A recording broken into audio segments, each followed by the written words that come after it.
Va ora in onda Liberamente, variazioni e scorribande con Giovanni Sallusti. Eccomi qua. Sono venuto a vedere lo strano effetto che fa la mia faccia nei vostri occhi e quanta gente ci sta. Buonasera a tutti e bentornati a Liberamente, variazioni e scorribande qui su Radio Libertà. Allora, il film che sta andando in scena in queste ore potrebbe intitolarsi Mr. Zelensky va a Washington, sottotitolo Il prima possibile. Sapete che c'è un grande classico hollywoodiano di Frank Capra che si intitolava Mr. Smith va a Washington.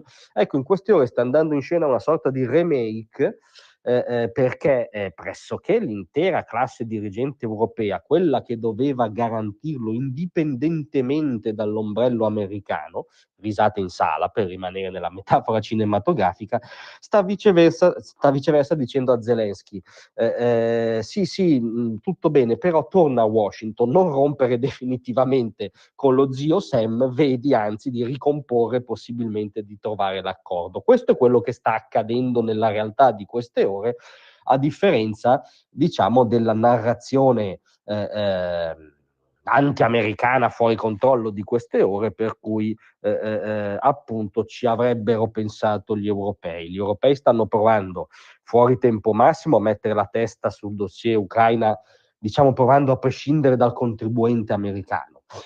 Con vari gradi di lucidità, ovviamente Macron per esempio si segnala per un basso grado di lucidità perché vede ancora la guerra in Europa come occasione per affermare un suo inverosimile bonapartismo.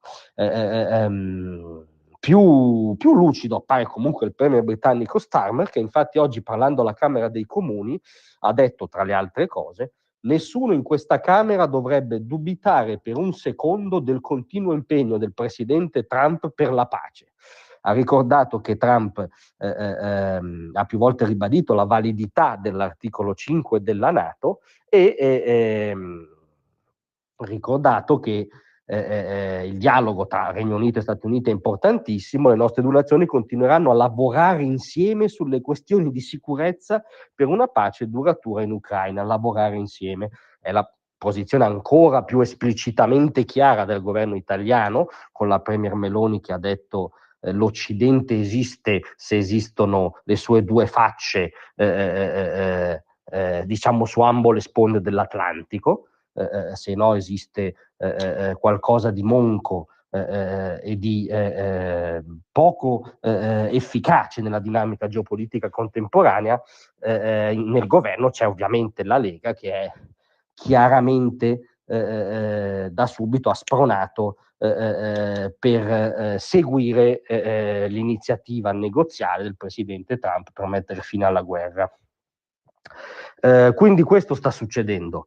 Sta succedendo che i leader europei si rendono conto del suicidio strategico messo in scena da Zelensky nello studio ovale e sostanzialmente lo invitano a riparare.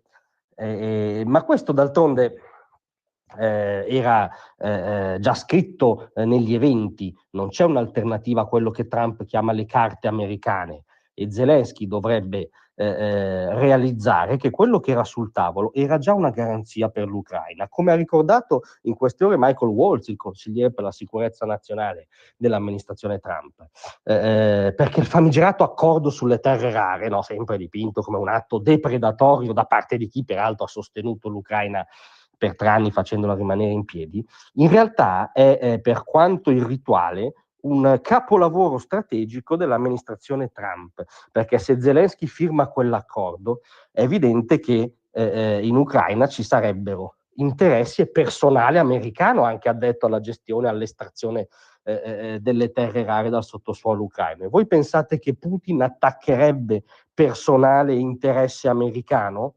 È evidente che questo accordo sulle terre rare ha anche e soprattutto una forma di deterrenza implicita ma iper dirimente dal punto di vista russo, ma iperefficace, perché la Russia si troverebbe, nel caso riattaccasse, condannata ad attaccare interessi e probabilmente uomini, personale, civile, forse anche militare americano, militare nel senso personale che tutela i civili americani che lavorano in loco. E capite che non solo non era una cosa contro l'Ucraina, ma era addirittura un modo geniale di trovare la quadra negoziale, che interessa anche a Putin, perché la guerra è sempre più pesante comunque, e la Russia fa una fatica dannata sul terreno a guadagnare ogni singolo metro, e in tutto questo è evidente che Mr. Zelensky deve avere una botta di lucidità e andare a Washington il prima possibile. Mr. Zelensky va a Washington nell'interesse anzitutto del tuo paese aggredito e sovrano. Grazie a tutti, a domattina. Tra un manifesto e lo specchio.